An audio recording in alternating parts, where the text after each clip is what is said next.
धर्मांतरण का सिंडिकेट चला रहे जलालुद्दीन उर्फ छांगुर बाबा के बारे में हर बदलते पल के साथ नए खुलासे हो रहे हैं। इस बीच ये भी पता चला कि छांगुर बाबा माफिया अतीक अहमद का करीबी था।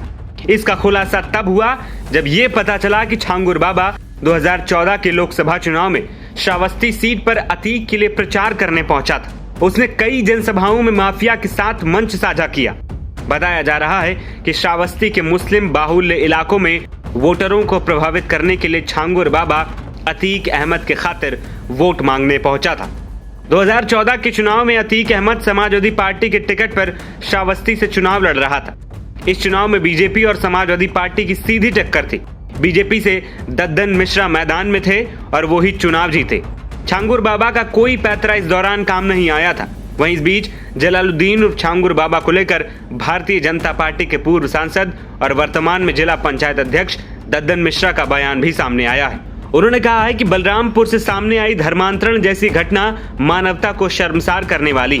छांगुर बाबा जैसे लोग पूर्व सरकारों के राजनीतिक संरक्षण में फले फूले।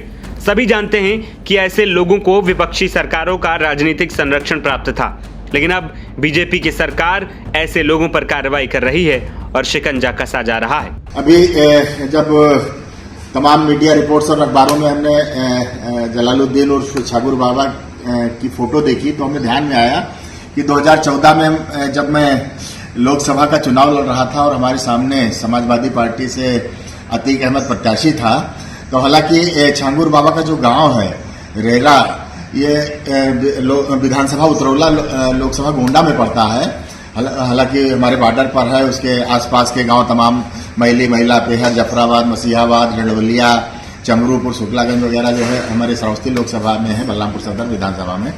तो ये लोगों ने बताया कि जो है अपने क्षेत्र में प्रचार प्रसार न करके बड़े माफिया अतीक अहमद के साथ जो है चुनाव में पूरी तरह से एंगेज था। कई जगह मंच भी साझा किया और खासतौर से जो है मुस्लिम बाहुल क्षेत्रों में जो है अतीक अहमद के प्रचार प्रसार का पूरा जिम्मा इसने ले रखा था। दद्दन मिश्रा ने कहा कि जब जरूरत है तो जांच एजेंसियां छांगुर बाबा जैसे लोगों को संरक्षण देने वाले राजनीतिक दल, नेताओं और अफसरों की भी जांच करें, जिनके साए में रहकर ये ऐसा पाप करता रहा है। उन्होंने आरोपी बाबा पर सख्त एक्शन की भी मांग की।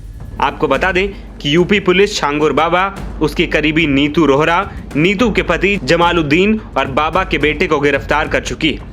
इसके अलावा बाबा के करीबियों की तलाश भी जारी है। मामले में एटीएस और ईडी भी जांच कर रही है। 100 करोड़ से ज्यादा की फंडिंग की बात भी सामने आ चुकी है। उसके पाकिस्तानी खुफिया एजेंसी ISI से भी संपर्क होने के संकेत मिले हैं।